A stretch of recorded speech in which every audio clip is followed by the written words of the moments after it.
everyone. Good morning. As we conclude the last lecture I've got to present, I want to give you everything I've forgotten. So you may remember when Mr. Connelly was here and this time, and I asked him the question of when did Harry Bosch become aware that Mickey Haller Sr. was his father. And you know, I started reading these books last summer, I guess, and I read all of his novels and his short stories and his book about his crime report. That's a wonderful crime beat. It's a wonderful book. I may have mentioned already, but he covered crime for 12 years, 5 of them in LA, and he and actually the crimes are as bizarre as some of the stuff in his novels. I mean, so that's a good book. Right there. And Right there. so, but I remembered that there was a passage in the 41 novels in which Harry talked about his father. And I wanted to give that last week.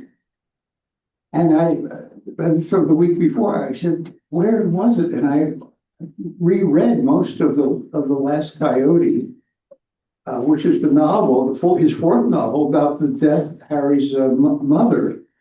And I thought for sure it would be there. And so I thought, well, it must have come after there. So I was looking through and panic stricken all the later books. And of course, it was in the second book, the Black Ice. And so, and I was very moved by that. And I think I'd like to start today, Doug, with that passage from the Black Ice. He's driving down to Mexicali. That's his second novel. It's close, it's very close. In some ways, inspired by Everything. The Long Goodbye, Philip Marlowe. Back to the party. Okay.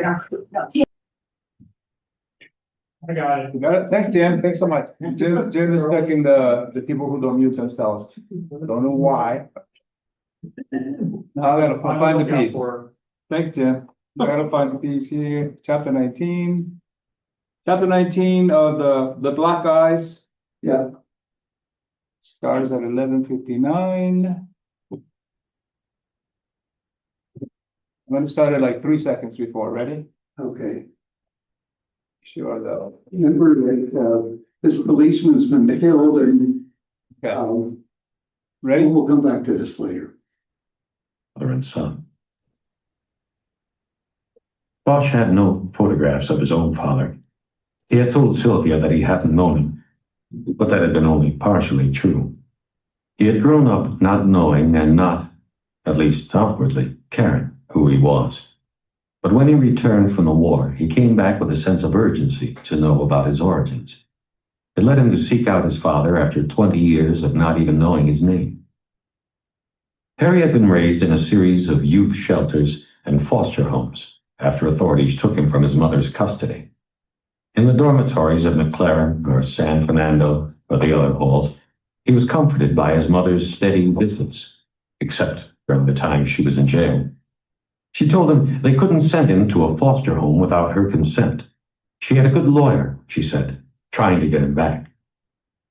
On the day the house mother at McLaren told him the visits were over because his mother was dead, he took the news unlike most boys of 11.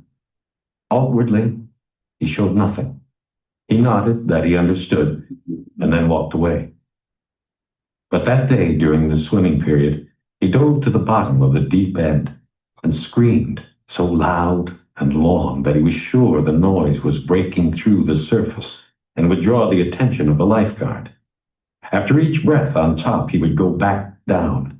He screamed and cried until he was so exhausted he could only cling to the pool's ladder, its cold steel tubes, the arms that comforted him.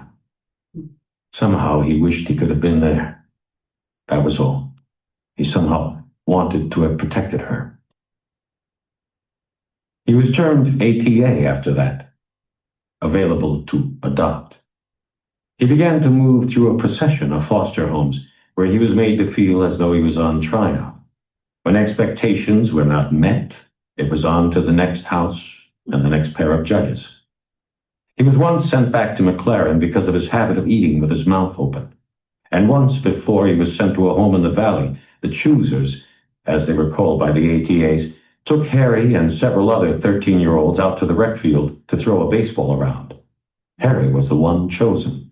He soon realized it was not because he exhibited the sterling virtues of boyhood. It was because the man had been looking for a left-hander. His plan was to develop a pitcher, and left-handers were the premium. After 2 months of daily workouts, pitching lessons, and oral education on pitching strategies, Harry ran away from the home. It was 6 weeks before the cops later picked him up on Hollywood Boulevard. He was sent back to McLaren to await the next set of choosers. You always had to stand up straight and smile when the choosers came through the door. He began his search for his father at the county recorder's office. The 1950 birth records of Hieronymus Bosch at Queen of Angels Hospital listed his mother as Marjorie Phillips Lowe and his father's name as his own, Hieronymus Bosch. But Harry, of course, knew this was not the case. His mother had once told him he was the namesake of an artist whose work she admired. She said the painter's 500-year-old paintings were apt portraits of present L.A., a nightmarish landscape of predators and victims. She told him she would tell him his true father's name when the time was right. She was found dead in an alley off Hollywood Boulevard before that time came. Harry hired a lawyer to petition the presiding judge of the Juvenile Dependency Court to allow him to examine his own custody records. The request was granted, and Bosch spent several days in the County Hall of Records archive. The voluminous documents given to him chronicled the unsuccessful lengths his mother had gone to keep custody of him. Bosch found it spiritually reassuring, but nowhere in the files was the name of the father. Bosch was at a dead end, but wrote down the name of the lawyer who had filed all the papers in his mother's quest, J. Michael Haller. In writing it down, Bosch realized he knew the name. Mickey Haller had been one of L.A.'s premier criminal defense attorneys. He had handled one of the Manson girls. In the late 50s, he had won an acquittal for the so-called highwayman, a highway patrol officer accused of raping 7 women he had stopped for speeding on lonely stretches of the Golden State. What was J. Michael Haller doing on a child custody case? On nothing more than a hunch, Bosch went to the criminal courts building and ordered all of his mother's cases from archives. In sorting through them, he found that in addition to the custody battle, Haller had represented Marjorie P. Lowe on 6 loitering arrests between 1948 and 1961. That was well into Haller's time as a top trial lawyer. In his gut, Harry knew then.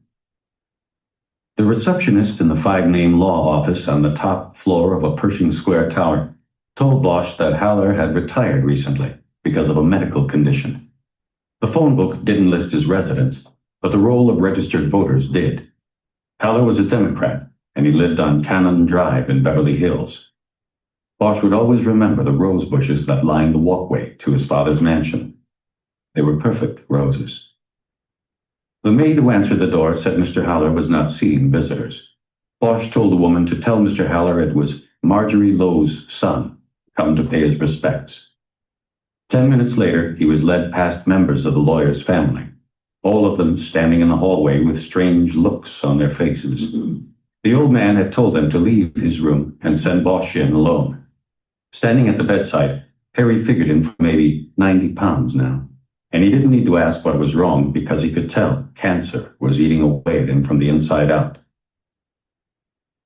"I guess I know why you've come," he rasped. "I just wanted to... I don't know." He stood there in silence for quite a time, watching how it wore the man out just to keep his eyes open. There was a tube from a box on the bedside that ran under the covers. The box beeped every once in a while as it pumped pain-killing morphine into the dying man's blood. The old man studied him silently. "I don't want anything from you," Bosch finally said. "I don't know. I think I just wanted to let you know I made it by okay. I'm all right, in case you ever worried." "Yeah. You have been to the war?" "Yes, I'm done with that." "My son, My other son, I kept him away from that. What will you do now? I don't know. After some more silence, the old man seemed to nod. He said, "You are called Harry. Your mother told me that. She told me a lot about you. But I could never. Do you understand? Different times. And after it went by so long, I couldn't reverse things." Bosch just nodded. He hadn't come to cause the man any more pain. More silence passed, and he heard the labored breathing. "Harry, Hal," the old man whispered then, a broken smile on the thin, peeling lips, burned by chemotherapy. "That could have been you. Did you ever read Hesse?" Bosch didn't understand, but nodded again. There was a beep sound. He watched for a minute until the dosage seemed to take some effect. The old man's eyes closed and he sighed. "I'd better get going," Harry said. You take care." He touched the man's frail, bluish hand. It gripped his fingers tightly, almost desperately, and then let go. As he stepped to the door, he heard the old man's rasp. "I'm sorry, what did you say?" I said I did. I did worry about you." There was a tear running down the side of the old man's face into his white hair. Bosch nodded again, and 2 weeks later he stood on a hill above the Good Shepherd section at Forest Lawn and watched them put the father he never knew in the ground. During the ceremony, he saw a grouping that he suspected was his half-brother and 3 half-sisters. The half-brother, probably born a few years ahead of Bosch, was watching Harry during the ceremony. At the end, Bosch turned and walked away. Near 10 o'clock, Bosch. Okay. That is such beautiful writing. I'm moved to tears listening to that. And that's one of the greatnesses of Connelly is the feeling you get into this and the depth of this character. Now, when he said the father asked about Hesse, is he referring to the book by Hesse, who's sort of kind of the Dalai Lama? What is the name of the famous book? Siddhartha. And that's what he's referring to. And now why do you think he did that? Because kind of rebirth or forgiving or reaching some kind of harmony. What do you think of that for reference? Have any ideas? Yeah. I think it's about the journey of his life. Yeah, right. That's very good. All right. Now, the other thing, now this is the second book that Connelly has written. He's still writing, he's still doing crime. He didn't, the Last Coyote, the fourth one was the first one where he was entirely making enough money from the first 3 novels that he didn't have to work for the LA Times any longer. So he's working, this is done part-time, but what gets me, okay, he's 36 years old. He's not a young man starting out a career in writing. He's a mature man, 36 years old when he publishes his first novel. And this is the second. But the thing is that the whole vision is right there at the outset, just the naming of him, Emeritus Bosch, and the fact that his mother named it, and of course, but she herself, as according to this, saw that painting of the Garden of Human Delights as an image of Los Angeles herself. And it's all, everything that comes after is all there. The vision that Connelly had is a deep vision, and it comes at the very outset of his career, and he follows it through, right through the books that we've been looking at and beyond. And I so admire that. So now let's listen to Mickey Jr.'s revelation of the thing. Now this comes in the second Heller novel. Brass Verdict is the one that follows the Lincoln lawyer. I was in the fourth day of trial. Okay, so can we have that one from Yeah, let me find the chapter. it's near the end of the book. Yeah. All these books are excellent, by the way. Never wrote a bad one.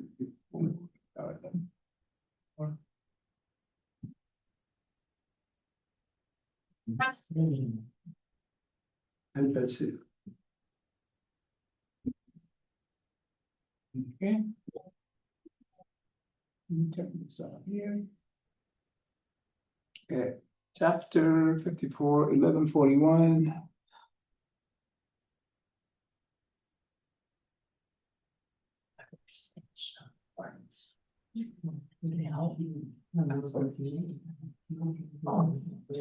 Okay, The same mountain.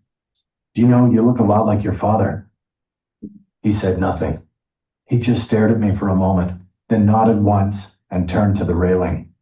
He cast his gaze out at the city. When did you put that together? He asked. Technically last night, when I was looking at old photos and scrapbooks with my daughter, but I think on some level, I've known it for a long time. We were looking at photos of my father.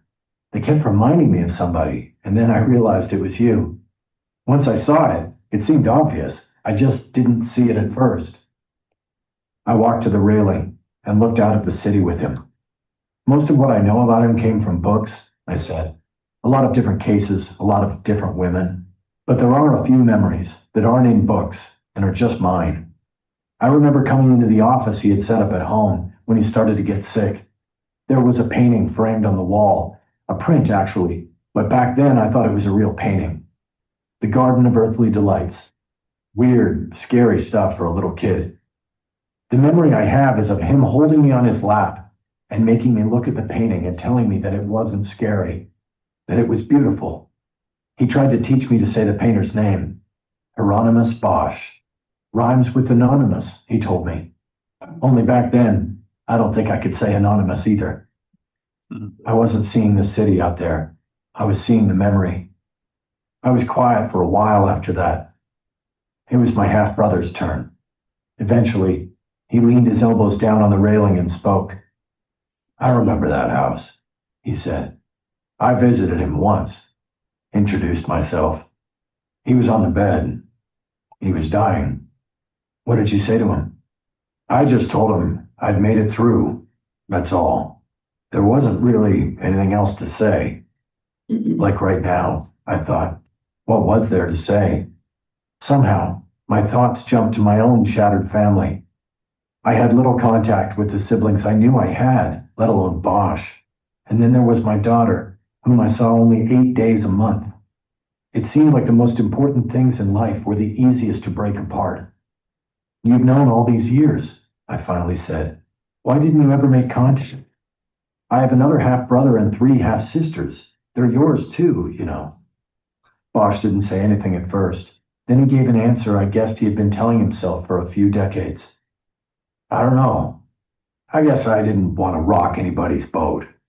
Most of the time, people don't like surprises. Not like this. For a moment, I wondered what my life would have been like if I had known about Bosch. Maybe I would have been a cop instead of a lawyer. Who knows? I'm quitting, you know. I wasn't sure why I had said it. Quitting what? My job, the law. You could say the brass verdict was my last verdict. I quit once. Didn't take. I came back. We'll see. Bosch glanced at me and then put his eyes back out on the city. It was a beautiful day, with low-flying clouds and a cold air front that had compressed the smog layer to a thin amber band on the horizon. The The sun had just crested the mountains to the east and was throwing light out on the Pacific. We could see all the way out to Catalina. I came to the hospital that time you got shot, he said. I wasn't sure why. I saw it on the news, and they said it was a gut shot, and I knew those could go either way. I thought maybe if they needed blood or something, I figured we matched, you know? Anyway, there were all these reporters and cameras. I ended up leaving. I smiled, and then I started to laugh. I couldn't help it. What's so funny? You, a cop, volunteering to give blood to a defense attorney. I don't think they would have let you back into the clubhouse if they knew about that. Now Bosch smiled and nodded. I guess I didn't think about that. And just like that, both our smiles disappeared and the awkwardness of being strangers returned. Eventually, Bosch checked his watch. The warranty. Okay. I'll see you around, counselor. I'll see you around, detective. He went down the steps and I stayed where I was. I heard his car start up, then pull away and go down the hill. Bill, I'm sorry, which book is this? This is a brass verdict. Thank you. It's the second Mickey Haller novel. And speaking of the brass verdict is what it means, is it explains, is how, because Haller, well, in this particular novel, he's defending a movie mogul, head of the, was it Archway Film, was the film studio that Connelly makes up name for Hollywood, the same one that David Story worked for. And Haller, Haller is winning the trial. He's got this, the movie producer has killed his wife and her lover at a house in Malibu. And it seems like it would be a slam dunk for the police, but Haller won't go into all the details, but he gets a key thing that overturns the prosecution. And the case is on the way to be won by Haller to get this producer off. But then it turns out Haller realizes that the guy is actually the killer. But at that point, you see the sequence in the novel, the lover of the wife was a German guy, and he has relatives, and they come over and they kill the producer and his wicked secretary. It's a double murder, and they disappear back in the windows where they are. And so that's the idea of the brass. The time will give a true verdict sometimes. And of course, that's the way that the crossing begins. The crossing begins with a showcase of how Haller wins a case. Here's a guy who says he's killed two white boys. And Haller knows that, but he's defending him on these grounds that he was a false arrest or so on and so on. And Bosch comments upon that, and he says, well, you know, he's going to serve some time anyhow. And then it turns out that like 3 months after I forget the time now, but 3 months or so, very short time after he was released free, he was killed in some gang shooting. And so that's the brass verdict at worst, at work. And so Haller does, defend wicked people. The major novel in this is I think it's the fourth one, called The Fifth Witness. I think I mentioned this, about a school teacher who's a big activist against the corruption of the banking mortgage system. And she kills a key banker. And Haller really thinks she's innocent, but it turns out that she isn't. But then at the end of the novel, the time and her other crimes, she's buried her husband in the yard. Someone comes to fruit, and so she is eventually put into prison. The thing is that Haller in the Haller novels will take a kind of criminal who may or may not be guilty, but the novel always becomes moral, I think, at the end, that nobody gets away with it. in these cases. The brass verdict is at work, where Haller succeeds too well sometimes. So, so in this novel, Haller meets him, Bosch, because Bosch is working for the FBI on the case similar, a case in which Haller's job as taking over all the clients of a dead guy, they interceded. So Bosch is working because the wickedness in this novel is the chief judge of Los Angeles, who's a total crook. And the FBI is examining this, and that's where Bosch has been taken on to help that out. That's how they meet in the novel. So let's have. By the way, Haller doesn't quit. The next novel is the reversal, and he's back at work, and so there are 8 of them, and they're all good.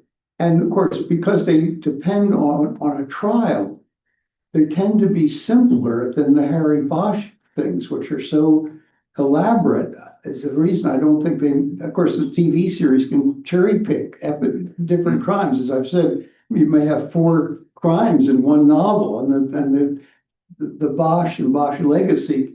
He jumps around and uses plots, but he never does a whole novel. It's very difficult for him. But the Lincoln Lawyer works because it's essentially one case, and so anyway, that's for that.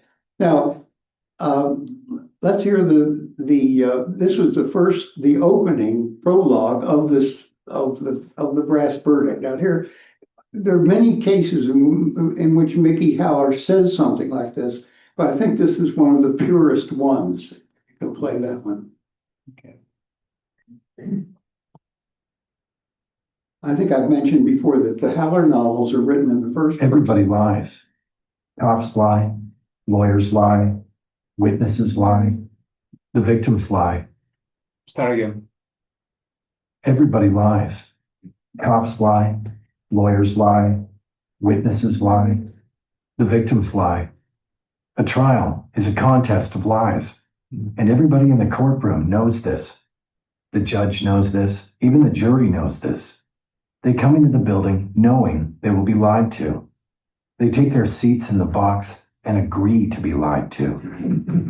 The trick, if you're sitting at the defense table, is to be patient, to wait, not for just any lie, but for the one you can grab onto and forge like hot iron into a sharpened blade. You then use that blade to rip the case open and spill its guts out on the floor. That's my job, to forge the blade, to sharpen it, to use it without mercy or conscience, to be the truth in a place where everybody lies. Okay, that's Pretty good. That's a good statement of Yeah, no kidding. Mickey Haller. Now what the novel does, it showcases Haller at the beginning and at the final trial, where he, shows that the condom was used in the semen. By the way, semen occurs in at least half a dozen of Connelly's novels. There's lots of, I don't want to do a Freudian thing on this, but it is a motif in the books, and always very very meaningful in terms of the trial and how it could be corrupted and so on. But what Haller says in that introduction, where he's looking for the one lie that he can forge into, this is an analogy to how Bosch works. Because Bosch always wants to begin with the murder book. In a cold case, he wants to see what the detectives did 15, 20 years ago and what they did. And his theory is you can always find again, what he would say was this, the spear. You can always find that one thing that they missed, and it will open up the case. And that's very much a system of Bosch. Now, what's so good about The Crossing is that you see the detective Harry Bosch at work, not Harry Bosch, the alleged victim of a murder, but you can see Bosch at work in this, and it's so wonderfully ingenious. So what does he notice? That on there's a untanned or tanned wrist on the victim. Where did that come from? What is the meaning? Nobody paid any attention to that, but he sees that as the key to the whole. And of course, it turns out it is the key to the whole. What about that watch? Where did it come from? Why go on trying? But see, but that's typical in the novels, in his detective work, that he will pick something out like that and nobody else saw. And of course, that's very satisfying for the reader. Now, someone asked if Harry Bosch ever lied, and I realize he lies all the time. Because so many of the books, he's suspended from the police, or he's been kicked off, or something's wrong. So he has to pretend to be a police officer. So he's going around faking himself left and right, as he's doing in this novel. And the husband of the victim, of course, gets very angry with him, is going to arrest him. So he's imposing himself. But so he does that always, of course, in the cause of the good. Now, this is what is the problem with the darkness, because he's lying all the time. He's not honest. He's not Dudley Do-Right in this way. And for instance, he's suspended.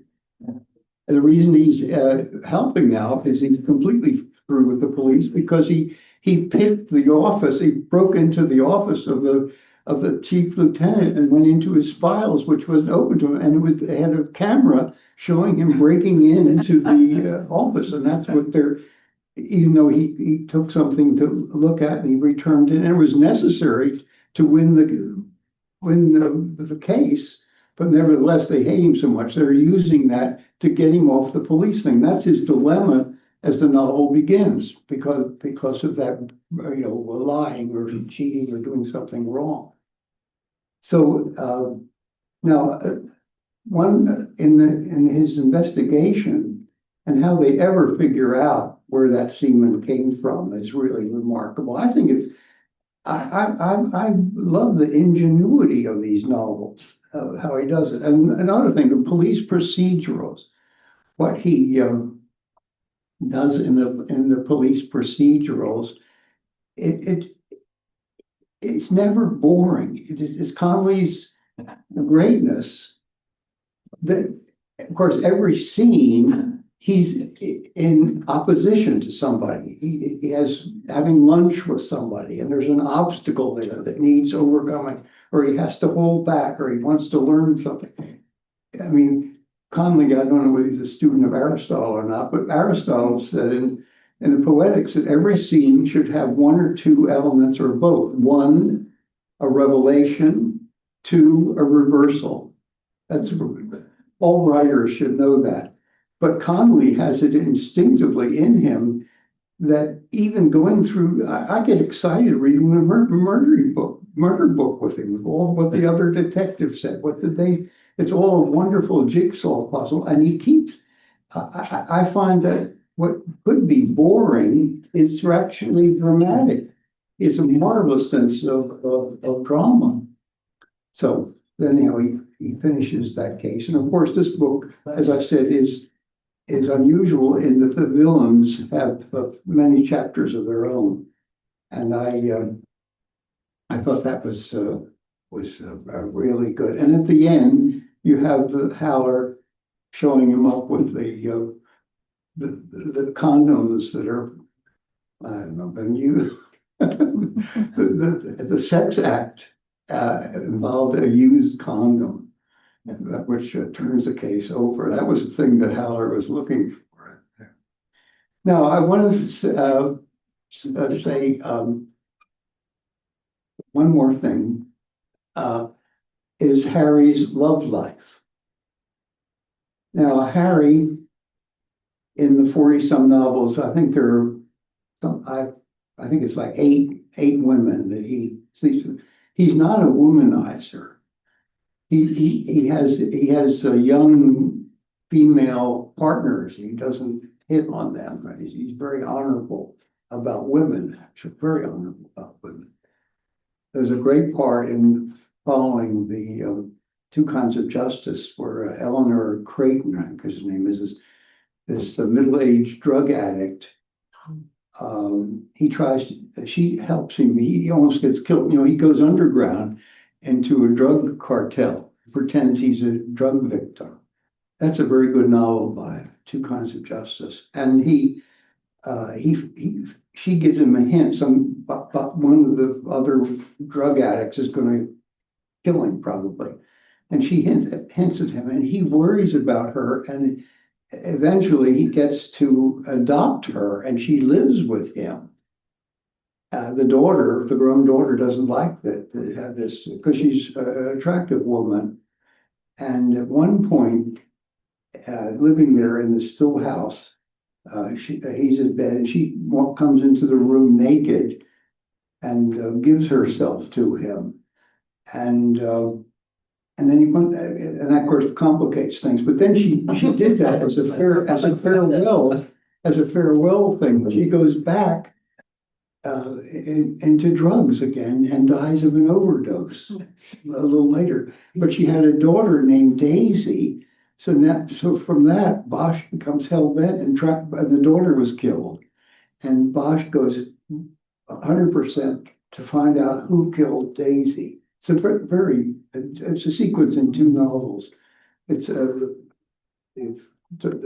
Two Kinds of Justice, and I think the one follow-up is a Dark Sacred Night. Getting all these together. But I hear it is so. Most of the time, the women walk away. I would think the majority of the women walk away from him. His wife Eleanor did that twice. The other people, and then, so in this novel, in the Black Ice, we hear that, and is referred to constantly through all the novels, is that Corazon, the head of autopsy, who goes higher up in the police thing, he has an off and on one-night stands with her. That's one of the women he sleeps with. The other women he falls in love with, like his wife. And in this Black Ice, he falls in love, and Connelly's very good in getting the feeling of how she looked, and there was something in his eyes. It's very romantic, I think. Anyhow, she's the widow that he's investigating, again illegally, the death of her police husband. Her name is Sylvia. Okay, so this is an example of love, really the first one, because Eleanor, well, he slept with Eleanor because she's going to Tehachapi or something. She's going to prison. But let's hear this. This is typical of Connelly dealing with a sexual life. Okay. Okay, let me find a chapter. Bosch stopped at the roadside diner. This is also from the Black Ice. Black This is the Ice. second book. It's the second book. I'm just taking out. I like the name Sylvia, but this is just a short example of typical lovemaking in Connelly. How steamy is it, Bill? Hmm? No, steamy. How steamy is it? I guess we'll find out. Yep. Douglas thought didn't want this to be an X class. He was wondering whether this would defame Mosher. Is that appropriate for Ollie? Yeah. Towards the end, right? Yeah. Yeah. She didn't look at Bosch until after she said this. Can you stop just a second? They stood there. This scene takes place where the husband was murdered. So Bosch is, of course, following this, again, illegally. He's come into the crime scene, and the widow has come to collect the uniform of her husband, that they're going to use in the police ceremony for the husband's death. Now, the husband has evidently, there's a lot more in this novel, but the husband has crossed the line. And so the Irving and the lieutenants and captains and the police thing have warned her, don't make any claims, don't say anything, or you won't get the pension. You won't get the money for the widow. So they've told her to shut up and not make any, because there's a lot of complications and things. Don't do any suing. And so she's gone along with that. And so she's come to collect the uniform that they're going to use in the big police, the motorcycle thing. And for anyone who dies in line of duty in the blue, there's a big ceremony. And so she's participating in that. But they're standing facing each other in this death site. Okay. Next to the bed, looking at each other in silence. Bosch finally raised his hand, then hesitated. She took a step closer to him, and that was the sign that his touch was wanted. He caressed her cheek, the way she had done it herself when she had studied the photograph earlier and thought she was alone. Then he dropped his hand down the side of her throat and around to the back of her neck. They stared at each other. Then she came closer and brought her mouth up to his. Her hand came to his neck and pulled him to her, and they kissed. She held him and pressed herself against him in a way that revealed her need. He saw her eyes were closed now, and at that moment Bosch realized she was his reflection in a mirror of hunger and loneliness. They made love on her husband's unmade bed, neither of them paying mind to where they were or what this would mean the next day, a week, or a year. Bosch kept his eyes closed, wanting to concentrate on other senses, her smell and taste and touch. Afterward, he pulled himself back so that his head lay on her chest between her freckled breasts. She had her hands in his hair and was drawing her fingers through the curls. He could hear her heart beating in rhythm with his. 19. Good. Okay. Well, there you are. After the suits. Oh, this is my grandson.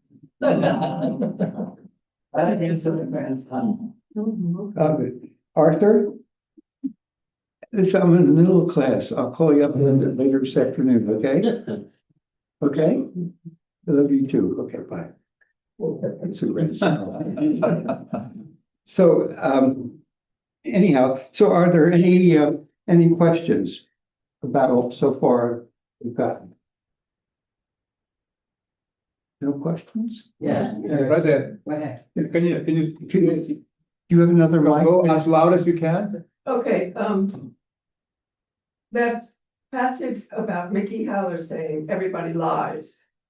Do you think that Connelly agreed with that after his service as a crime reporter?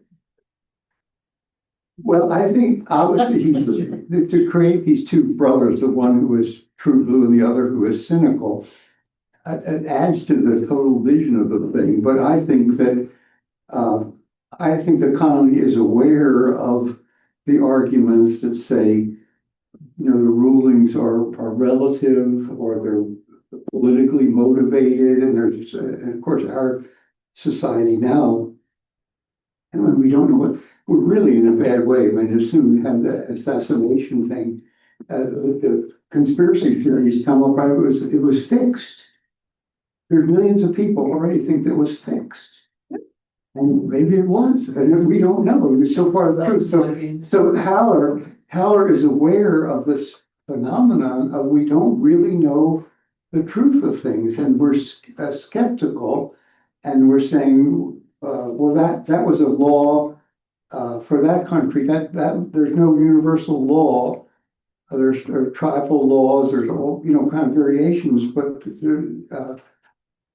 they don't have a transcendent idea of the truth, good, and beauty. Those are the three transcendents that seem to be above us. Justice in Plato is a transcendent idea. It's an idea, but it's real, but transcendent. And that's what Plato is trying in his dialogues to get. And one of the most famous ones, I forget the name, is the one whether does might make right. That's one of the first dialogues of Plato. So that the idea is that there is some this law is not relative. Certainly not to Harry Bosch, but Mickey in the law is more or less so. But he also, at the end of that statement, he sort of indicates that there may be some truth to it. So I think that Connelly himself favors Bosch. He thinks that in the great Justice is done. events of time, that there is some kind of higher justice at work. I think that's that's how I read Connelly. That's one of the reasons I like him so much, because I agree with it. On the basis of the book that he wrote about his time as a crime reporter, did it seem that he agreed with Mickey Howard? What he agrees with is Hieronymus Bosch, is that what he found out is that in the beautiful city of Los Angeles, there's an underlying and very basic system of multiple crimes, interacting crimes. So that as Haller Sr. telling the son, that's really beautiful. That painting is it's beautiful, and in some ways it's true. And then that the mother kept that. She must have been quite a woman, this Marjorie Lowe, that she was an admirer of Hieronymus Bosch and told her son that it was a picture of LA. So I think Connelly went to supposedly he dropped out or was kicked out. He went to 4 different parochial schools in Fort Lauderdale. And the final one was St. Augustine, and certainly Hieronymus Bosch's vision of human sin is very close to St. Augustine's. So, of course, there's no preaching in the books or so, but I do think that that Haller, he uses Haller because Haller is a kind of reality that we tend to think of things in our culture in terms of relativity, that we were suspicious of abstractions and laws coming from above. I want to talk about that later, maybe in the second half of this thing. So, did I answer your question? No. Yeah. Now, Any other, what? Okay, I'm really interested in perspectives, and so Haller is first person Yes, Yeah. and Bosch is third person. right. So. Except in two novels. Except- Bosch goes first person when the first time he's retired from the police in the novel called what was it called? Lost Light and the Narrows. So Those are Bosch being first person. I'm sorry, go ahead. how do those perspectives impact or reveal the personality of the protagonist? Like what does being first person with Haller do for his character and third person for Bosch do for his character? Well, what would you say? Answer it. I don't know. No fair.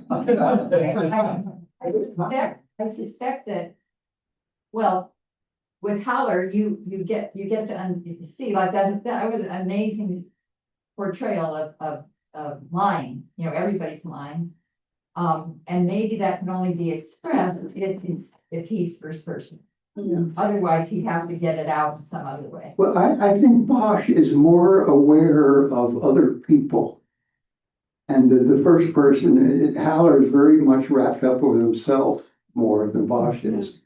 So I think that works, that everything is seen through his eyes. You could say it's a kind of a narcissism. Bosch gets a love, like Sylvia, she oh boy, is there quite a couple of, read that novel, you're gonna be surprised about the ending of it. But but he lives with Sylvia as a school teacher in San Fernando Valley somewhere. And he really loves her, but she leaves him after a year or so. And they've been, Bosch is very happy with this, as he was with Eleanor when he found her again. But they don't want, she doesn't want to, she can't face being the wife of a cop. It's too awful being a wife of a cop. And so she leaves him and goes to Europe, actually. At one point, it's a postcard. So he's very melancholy, usually. Another woman, a lawyer again, and this is in the City of Bones, accidentally shoots herself, and that gets him involved. But he liked her very much too. I think he rejected one Helen, what's her name, Stone, who's a social worker, and he realizes that she's sort of using him because he has a son. She has a son in San Quentin, and she wants to think maybe Bosch can help get him out. He realizes he's being used by her. She's the one that he drops. So most of them walk away from him. So yes. Yeah, we have a question here. Yes. Mark. Yes, in both of the books that you assigned to us to read, the device is that somebody is falsely accused of murder and then exonerated. And the one it's Bosch, and the other one it's the producer that Mickey Haller's defending. Yeah. Is that a fairly common device that he uses, or is this? Well, there are. I don't know. I haven't counted how many novels join them together. So it probably is a common device that you're saying. It makes sense to me. But most of the novels are just about Bosch. Although the other people come in, and as Bosch got older, in these last novels, he's linked up with Renee Ballard because he can't do police work, and she helps him be dishonest and being the detective, because he does a lot of the detective work for something like that. So, okay, Let's take a break. Let's take a break. let's take a break, and if you can stand and come back. And I have some good stuff to show you. All right. Good stuff. Yeah,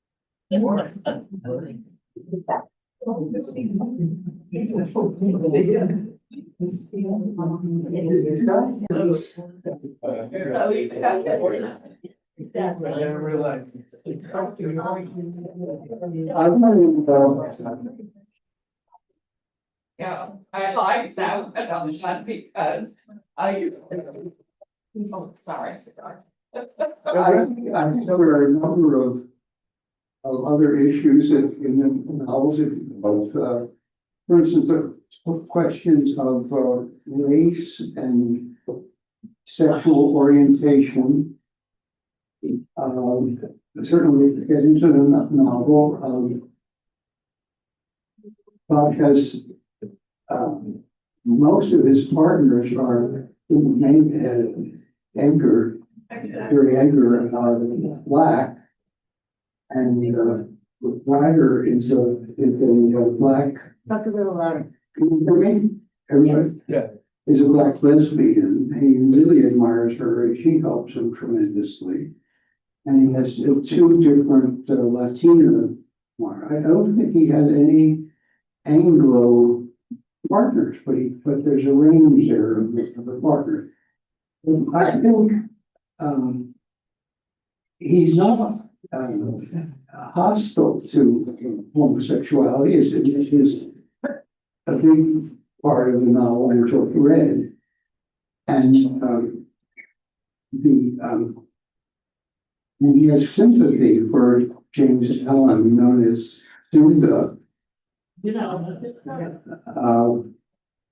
So I think he's much reading that he's not a homophobe for sure. I think he's more sympathetic to lesbianism and male homosexuality. It's just reading all of them. And that's just an awful thing to think, I guess, but you know, we have to look at, and you know, in our culture, we're aware of these issues, and I think on the whole, he's fair and square, and you could think that he killed more women than men or victims. And I started counting it up, and actually, the first four novels, there are more male victims than female victims. And I think you follow that through. I haven't counted it out, but it isn't, there's more or less, there's many male victims as female victims. But what he does do is much greater length at the body of the female victim. We get a lot more information about the naked body, and maybe that's a flaw or something. I don't know, but that's another part of it. So, do any of you have any ideas about those issues of gender and race in what you've read? Any ideas? By the way, Holler, by the way, has a daughter. He was married to Margie McPherson, who was a defense lawyer, high up. And they were married, I think, 8 years, and she left him. And then and they have a daughter named Hallie, and she doesn't like her father that much, which is sort of typical of the whole genre of the hard-boiled detective. But Bosch is very close to Madeline. So there's a difference there. But then Haller married Lorna Taylor, who was like his girlfriend, the executive secretary or something.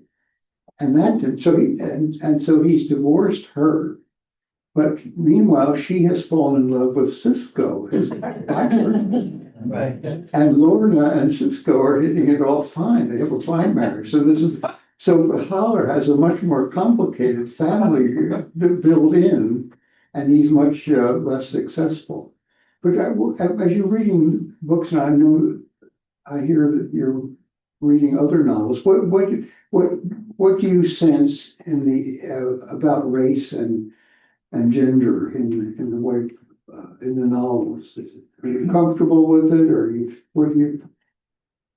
any ideas yet? Right. Well, Okay. I was gonna say, I think it's part of the portrayal of the city of Los Angeles. If you were to write about contemporary Los Angeles without having a cast of characters of all races and sexual persuasions marching through, Yeah. you wouldn't be doing your job. That's Yeah. true. Right. Good point. So, okay. I think Harry takes people as he finds them. I don't Yeah. think that he has any built-in bigotry that he's not facing. He's respectful of women.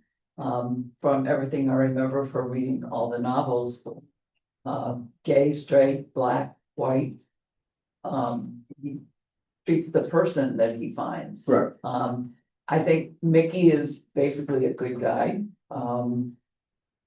I think the fact that That's very true. Mickey is basically a good guy. I think the fact that Lorna and Cisco are the two most important members of this team speaks well for their being able to move on from that. Yeah. And Maggie McPherson keeps popping up. I keep hoping she's gonna come back. Right. Because I think she's a great character. Right. I think both men basically are driven by the concept of legality versus justice. And they're pretty much down within their own core beliefs to do what they need to get justice. Because we know only too well that the legal system probably more often than not doesn't do that. Right. Very good. Question here. Yeah. Not a question, a statement. I think that Connelly brings out the racism by, for instance, in The Crossing, who the suspect was, and that law enforcement could not imagine that another law enforcement officer could do the brutal murder, but certainly a former Black gang member, I mean, former gang member who happens to be black and gay or bi, could have done that. So I think he writes it into the storylines very well. Mhm. And it's just baked into us and it's baked into his writing, which I really appreciate. Yeah.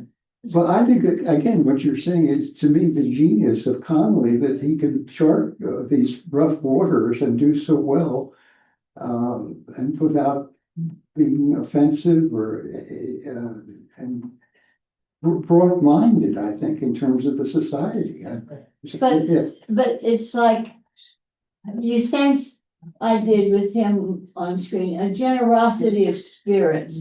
The man was glad to be here, open to anything, easygoing, warm, giving, and that's what the books are all about. I mean, it's infused in his books, don't you think?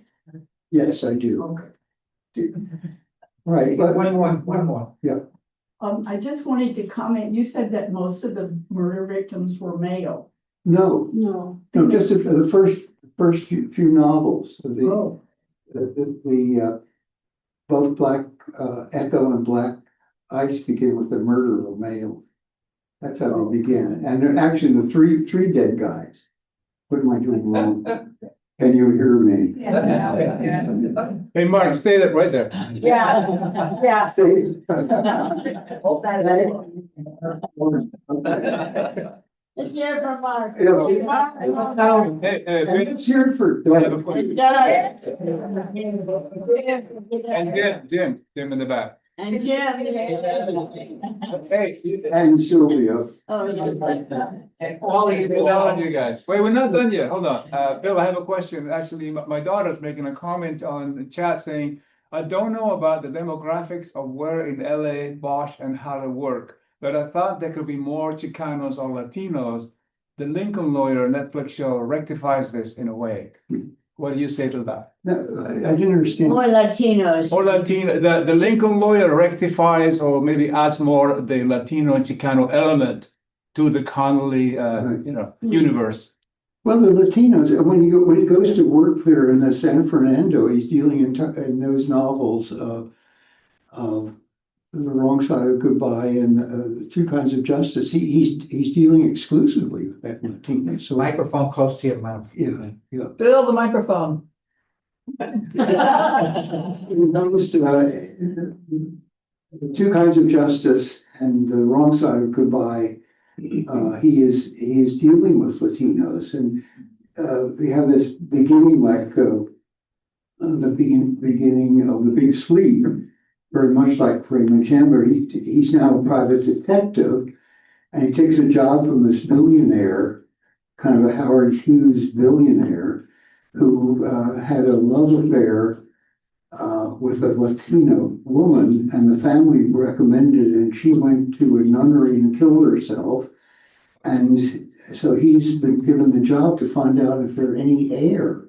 So again, that's all, it goes through the whole Latino world, the murals and the cities, and so I think there's an enormous amount of Latino. Isn't Mickey One Howard more. half Mexican? Yes, okay. His mother's Mexican, Mickey Howard? No, oh, I don't know, maybe I'm serious. Yeah.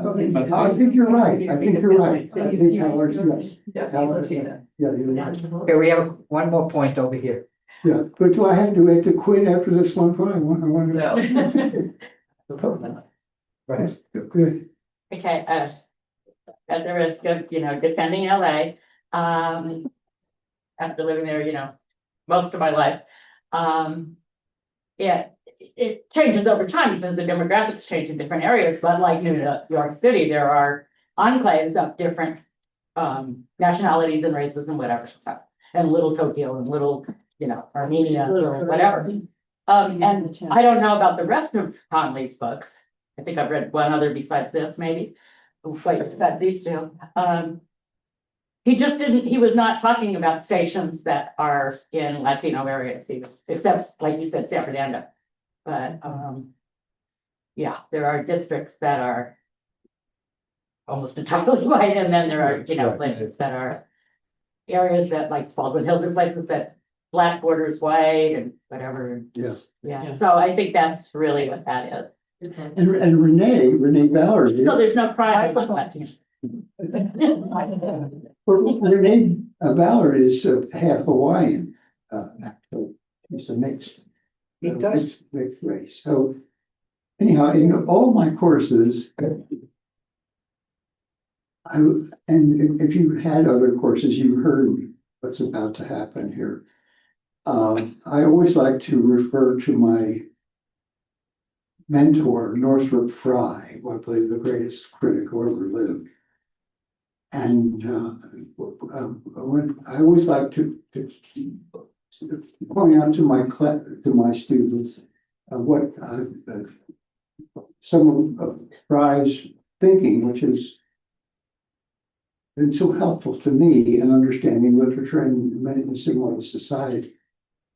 And I was so stricken with this book when I was in graduate school. I found, you're formed, at a certain age. And I was formed by the appearance of his book, The Anatomy of Criticism. And many people objected. He was world famous. He had 36 honorary degrees and wrote a number of books, but he was of a school which was meant to be pejorative, called essentialist. And many people, following Frye was the deconstruction period, and they hated him because they said you can't say things like that, and generalizations are always false, and this is bunk. And you shouldn't pay any attention to it. And of course, I was telling everybody about Northrop Frye. So a senior professor at Columbia evidently referred to me as Small Fry. And I think that's why I didn't get tenure at Columbia. But then I went to Sarah Lawrence, who the senior member and most famous teacher perhaps in America was Joseph Campbell, who was very much an essentialist, and his book, as you know, The Hero with a Thousand Faces, was the inspiration for Star Wars and so on. So I'm just going to give a little bit of essentialism here, for what it's worth. And that's in terms of the novel. If you could imagine, we have a screen, we have blackboard, let's make a rectangle. And at the top of the rectangle, you have a line, and you could call it the green world. It may be an analogy to heaven. And then the underlong line is you could call the mad world, which is an analogy to hell. And it could be, just good and evil. And then you could connect the sides of the rectangle. So the works of literature and stories going along the top level, Frye called these are archetypal plots. The plot of romance, in which the hero or heroine begins in innocence, gets into some kind of trouble, may be imprisoned, and is released, and it all has a big happy ending. Or the knight, it's the journey of the knight through he starts out the knight, calling James Bond or whatever. He may be in prison, but he triumphs and so on. And that's the favorite plot, I think, of literature, is that plot of romance in a way. By the way, I've challenged all my students from 1950 something and tell me a story that doesn't have one of these archetypal plots in it. So anyhow, so then the fall from the world, the green world, is called tragedy, and people do acknowledge that as a plot. People don't blame Shakespeare for imitating Marlowe and Hamlet and having a revenge tragedy. They don't mind convention. And by the way, the genres, I've realized as we went along, but we had talks about, in the first class, I talked about conventions. And actually that great shift I've mentioned in the 18th century, that all literature before the 18th century was generic. You know, you wrote sonnets, you wrote elegies, you wrote epics, you wrote appreciate, and so the poems are all generic, and the drama, the whole thing, the drama had rules. Aristotle gave the rules, and so the idea was, and Pope wrote Homer and nature are the same. If you imitate Homer, you're imitating nature. So the whole, I'll get back to this in a bit, but the whole literary world was based on convention. And of course, that all changed in the late 18th century with the arrival of Romanticists. Anyhow, but get back to these archetypal plots. Then the other archetypal plot on the other side is comedy, where you're beginning, you're lost in the world, and you know, the hero is a mess, and somehow nature saves him or her, and so you end up in the plot of romance. You could say that these four plots are really just one huge story. You know, it has four phases to it. But typically, works of literature pick one or the other. And the bottom row, which is the one that we think of, or F.R. Leavis thought of in the great tradition, is the plot of irony. It's not a tragedy. As I said, the hero is sadder and wiser at the end of the book, like the Dickens' first edition of Great Expectations, where Pip doesn't marry Estella or anything. He's become sadder and wiser. He's not so keen about being a gentleman. He's sorrowful and pities Magwitch, who was killed, who wanted to make him think. So the novel ends, the first time Dickens wrote it, is Pip is out on the Strand or one of the streets in London, and he sees Stella riding by in a carriage. Well, what's the name of the awful guy in there that she marries? And that's the end of the novel, a thing like that. So then that's the plot of irony. This is something that's controversial. You can get angry with me about. One of the novels that has both plots is Anna Karenina, because you have the tragic love story of Anna and Vronsky, and then you have the love story of Kitty and Levin, and they're balanced off against that. So you really have two plots engaging one another in that very, very great novel. Now, this is the part that you can get angry with me about. Anna does not commit suicide when she goes down to the railroad and puts her head on the tracks.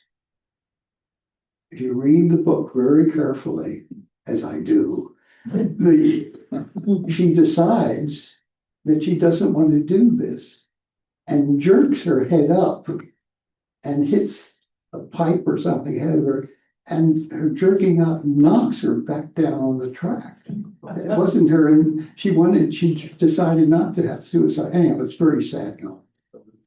But that goes on. Now, obviously, a detective novel has this archetypal plot of comedy, because you're in a world where there's crime and so on, and the detective comes as a kind of hero or avenging justice or whatever, and you go through some kind of labyrinth and you get out of it, and you have a harmony at the end. The crime is solved, the family comes back together, or so on. So it ends, the novels end. Detective novels have a kind of happy ending. So I think they're part. When there's a comic plot, like the Divine Comedy doesn't mean it's ha ha all the way through. It means the comic archetypal plot is you move from a mad world or a fallen world into a world of a more meaningful world in terms of the plots. Okay. Now, if you can stand one more Northrop Frye thing, is the what he calls the classic myth and the romantic myth, starting at the end of the 18th century, with typically people think of the lyrical ballads by with Wordsworth and Coleridge collaborate on that. And, and this classic myth and romantic myth is very much a part of what we've been talking about, that the shift that brought the novel into being. That great shift in view towards the gentry or the gentleman versus the prince. So Fry, in a study of Romanticism, one of his books, he gave this theory of myth at the beginning, and then he examines three Romantic poets. Everything he wrote was marvelous, by the way. And here's something, just this is, when I was at Sarah Lawrence, I invited Northrop Frye to come to Sarah Lawrence. This is a terrible thing. And a friend had come who his car wouldn't start, so Northrop Frye and I were pushing his car. And then I was so absorbed with him completely that I hadn't prepared my class, which was on Measure for Measure. And so I said to him in the morning, I said, what would you like to do before we do something? He said, oh, I want to come to your class. So I started in, and I was fumbling around, and he was like Connelly, he had great generosity. He took over the class and gave them the best class they ever had. And the other thing that I did, this is another failure. I was so delighted that Fry was coming, and so the president invited Joseph Campbell. Wow. And the two of them are at dinner together, and I'm sitting there with him. And this is one I have many regrets, and this is a big one. Unlike Boswell, who could bring Dr. Johnson and John Wilkes, Johnson, the great Tory conservative, to John Wilkes, who was a radical, who was in prison and trying.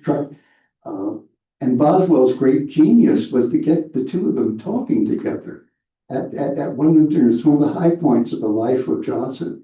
So now I have brought together, really I did, Joseph Campbell and Northrop Frye. And what did I do? I just sat there dumbfounded. And everybody ate their dinner, was all polite, and it was nothing really. And they weren't really speaking to one another, as far as I could see. And that's so much for that. But anyhow, here's what Fry puts up. He has like the classic vision, the classic myth, which prevailed from Moses and Plato to the mid-18th century. It's 5 levels. The level top is God or justice. That's the top. The second level is society. And society is formed by the idea of justice or the 10 Commandments, something coming from above, up on the mountain, forms. So you have God at the top and society, which is formed based on this, a higher being or ideas. Then the next level is humanity, as on the third level. And below humanity, and of course the literature was, as Shakespeare put it, nature plus nurture. There was the idea, but below the third was the animal world. Below humanity was nature, and below that was hell or the demonic. And that was the classical view. And the idea, and Shakespeare uses today, is nature plus nurture. That is, the problem of society for humanity was to nurture yourself into accordance with these divine laws. That was the classical view. Now, the Romantics come along and reverse that, starting with Blake in particular, started this. Shelley the same. Shelley and Blake thought the devil was the hero of Paradise Lost, who wrote about it. So what they do is that the top level is God is a fascist. No, there are terrible names for him. There's the top level was oppressive. It was and it created a society that was oppressive. There's a switch in the Romantics. Instead of thinking of original sin, people are all good. But his problem is original society is about our systems corrupt us. Human beings are good, basically, and they're corrupt by the system. So you must do away with this fascist God, or oppressive God, or super ego God, whatever you want to call it. And in society, Rousseau's first thing on social contract was saying people are born free and they're put into chains by society. That was in 1757. So that's part of the shift. And so, should I shut up? Let's keep talking. We probably thankfully missed all this, but anyhow. No, you got it. So we're down to humanity. So what are human beings to do? Instead of looking up, they should look to nature. Nature never did divide the heart that loved her, said Wordsworth. And we look at nature and try to be natural instead of the artificiality imposed on us by religion and the corrupt social system. And so from that point of view, the devil or the demonic, the freedom has to come from below. And of course, Marx takes that up with the freedom to overcome all this is the proletariat. That's what he assumed. The proletariat would overthrow this whole rotten classic system and create a kind of utopia. And Marx thought that we could only be free by going down into our unconscious and getting away from the super ego. You see how this I thought is so profound of Fry of making this little system which so much makes us understand our own society. That is, most of the activists want to get away, want to overthrow bad systems, the corporations. The communists in the 30s wanted to overthrow the Constitution because it thought it was totally hypocritical and it was, based on racism to begin with, and so on. So there's these laws, which society, superego, wants you to think of these laws. Let's think of the Constitution as sacred. But the romantic will see, no, it's not. There's things wrong with it. We need to improve it. We need to add other amendments and so on and so forth. But the idea is so much of our society is based on this shift between the classic and the romantic views. So anyhow, I learned a lot from that. And I always like to pass it on to you, and I hope you don't resent it. No, very good. Anyhow, that's what I have. Any questions?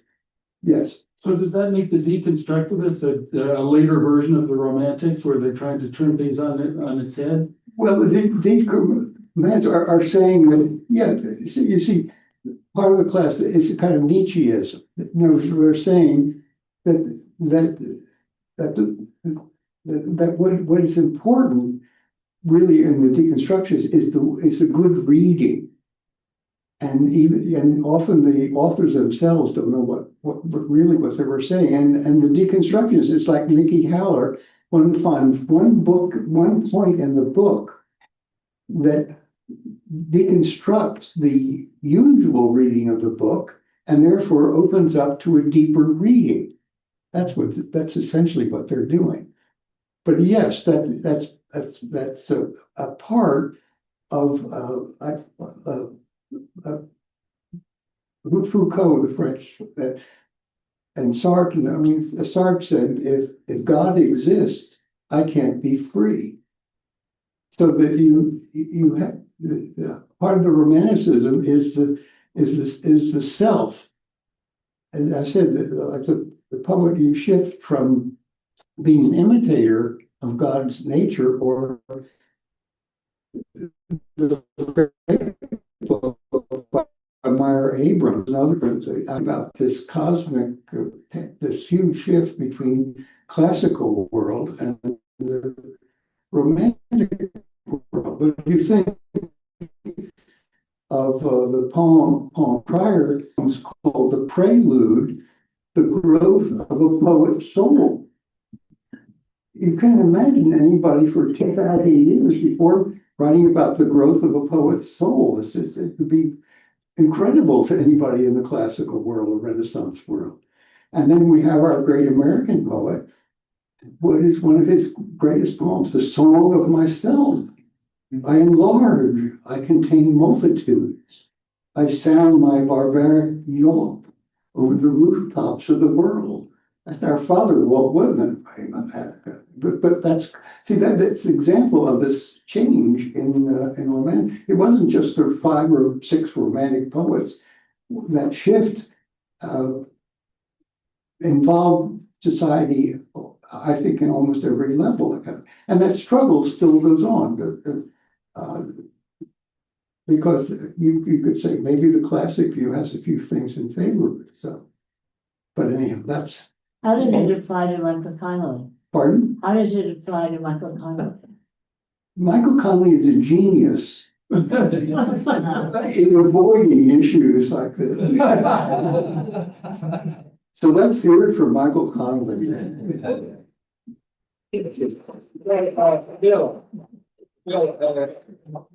Bill, I have a question for you. Okay. So you've studied a lot of authors over the years who are dead. But I asked you last week, and I'm going to ask you again, how does it feel to actually study a living author? And based on the 2 Zoom calls that Michael Connelly made, what is your assessment of? Well, my assessment of Michael Connelly is he's a mensch. That's all I can say. Yeah. And he was wonderful. Actually, I haven't always dealt with the dead. Well, you can talk about the people you met. You could say that Joseph Campbell is an immortal author in some ways. You like his work, great work on the myth and the mask of God, as he calls it. And he was my senior colleague, living author, and anyhow, at Sarah Lawrence, we had my colleagues were E.L. Doctorow, who was the laureate of New York State, and also the other laureate, Grace Paley, both of them authored of New York State. And Kurt Vonnegut used to come with, and I always tried to sit with the writer's table at the thing. And the writers, you know what they talked about all the time? Yes. Their agents. Yeah. They're very, very realistic. So I've had some encounters with real live people. But to answer your question, I was extremely lucky because, as you know, I had 2 hats at Sarah Lawrence. I taught literature, and I co-founded the film study program. So in that, as you know, I gave that course in Capra, and Capra came. I was doing a course with my 3 favorite classic Hollywood directors, Capra, Ford, and Hitchcock. Ford had died, and I said, "Oh, what the hell?" So I wrote Hitchcock and asked him to come. And typical of Hitchcock, I got a very polite letter regretting that he couldn't come. I'm sure the signature was stamped. AutoCAD. And then I was sitting in my office, and the phone rings, and I said, "Hello." He said, "Hi, this is Frank Capra. When can I come?" And he stayed and lived with me for 4 days. And then I had a student who was a cousin of George Cukor, if you know him, as the great Hollywood director, MGM's #1 director. He was, as Michael Curtiz was to Warner Brothers, George Cukor was to MGM. And he was chosen by Selznick, who was a friend of his, as you know, to do Gone with the Wind. But Clark Gable vetoed that because he thought Cukor could only deal with women, which wasn't true at all.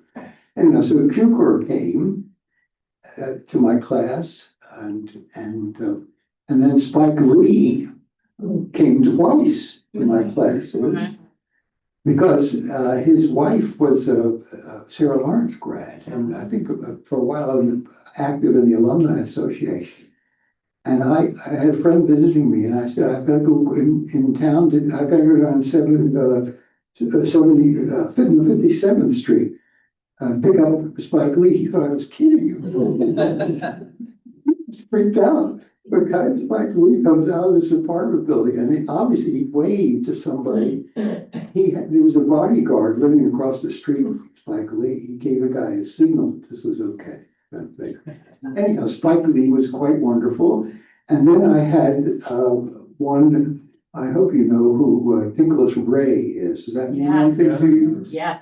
He did the Rebel Without a Cause, one of his most famous. He did what the Tsar of Noir declares is the very best film noir, called In the Lonely Place, with Humphrey Bogart and Gloria Graham. So he ended up doing he did, I think, the greatest story ever told. And he did 55 Days a Week. He did all these earlier. He did his first Hollywood film was They Lived It by Night with Farley Granger and others about. It was a very early kind of film noir. He did The Lusty Men, a number of really, really good movies, and In a Lonely Place was one of them. Anyhow, he had a terrible addiction problem and dropped out of Hollywood and been teaching film at an upstate New York college, and I asked him to come, and he came, and it was another mensch. So my experience of those are the big celebrities that I dealt with, and all of them were very generous, I must say, very forthright. Okay. Thank you. Thank you. Thanks so much.